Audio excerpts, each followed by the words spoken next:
आठ अप्रैल 2024 को साइबर थाना को इनपुट प्राप्त हुआ था। उस इनपुट के आधार पे साइबर डीएसपी श्रीमती सीमा, वहाँ के इंस्पेक्टर जन्मेजय राम और कांस्टेबल देवेश तथा साइबर थाने की पूरी टीम के द्वारा यहाँ मुजफ्फरपुर में सिवाई पट्टी थाना अंतर्गत एक जगह छापेमारी की गई थी।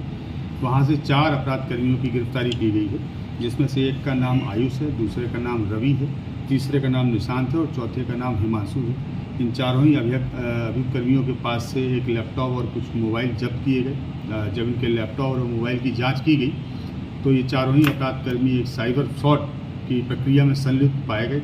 इन चारों अपराध कर्मियों की निशानदेही के आधार पर सीमावर्ती जिला मोतिहारी है, वहाँ पे छापेमारी की गई। वहाँ पे छापेमारी करके 3 लोगों की गिरफ्तारी की गई, जिसमें से एक अपराध कर्मी का नाम रोशन है, दूसरे का नाम निहाल है और तीसरे का संवी कुमार है। इन तीनों के पास से काफ़ी बड़ी मात्रा में एटीएम कार्ड्स, डेबिट कार्ड्स, विभिन्न बैंकों के पासबुक, चेकबुक और मोबाइल्स बरामद हुए। कुछ रजिस्टर्स भी बरामद हुए, जिसमें बहुत लंबा हिसाब किताब है। इसके उपरांत फिर बेतिया ज़िले में भी रेड की गई। वहाँ से 4 अपराध कर्मियों की गिरफ्तारी की गई है, जिसमें से एक का नाम मुरारी है, दूसरे का नाम नवीन है, तीसरे का नाम राजकुमार है।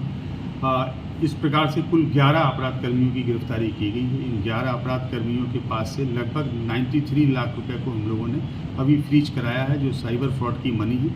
और ये इनके कनेक्शन जो है वो लगभग 3 से 4 देशों के साथ थे, जहाँ से डिफरेंट जगह से कॉल आती थी। कॉल आने के बाद में इन लोगों के और इनके परिचितों के अकाउंट्स में पैसे आते थे और उस पैसे का ट्रांजैक्शन जो है करते थे। एक निश्चित अमाउंट की राशि कमीशन के रूप में लेके ये लोग बाकी की राशि विदेश भेज देते थे। इन सभी के पास से एक लैपटॉप है, एक टैब है, 36 सिम कार्ड्स हैं, 13 मोबाइल हैं, 21 एटीएम कार्ड्स हैं, बहुत सारे डेबिट कार्ड्स हैं और बहुत सारे ऐसे दस्तावेज प्राप्त हुए हैं, जिससे एक बहुत बड़े गैंग का खुलासा हुआ है। और हम लोगों के इस केस में और आगे फर्दर इन्वेस्टिगेशन करने के लिए बहुत सारे लीड्स प्राप्त हुए। सर, किस तरह से सिंडिकेट चलाता था? इनके कई प्रकार के आयाम थे, कई तरीके थे साइबर फ्रॉड करने के। कई बार मल्टीनेशनल कंपनियां हैं, ये उनकी फर्जी वेबसाइट्स तैयार कर लेते हैं उनसे मिलते जुलते नामों के आधार पे, और उनकी फ्रेंचाइजी या उन कंपनियों को लीज पर लेने के लिए लोगों को लोग लुभावने अवसर देते हैं। लोग उसमें पैसा अपना डाल देते हैं, बाद में उनको पता लगता है कि हम साइबर फ्रॉड के शिकार हो गए।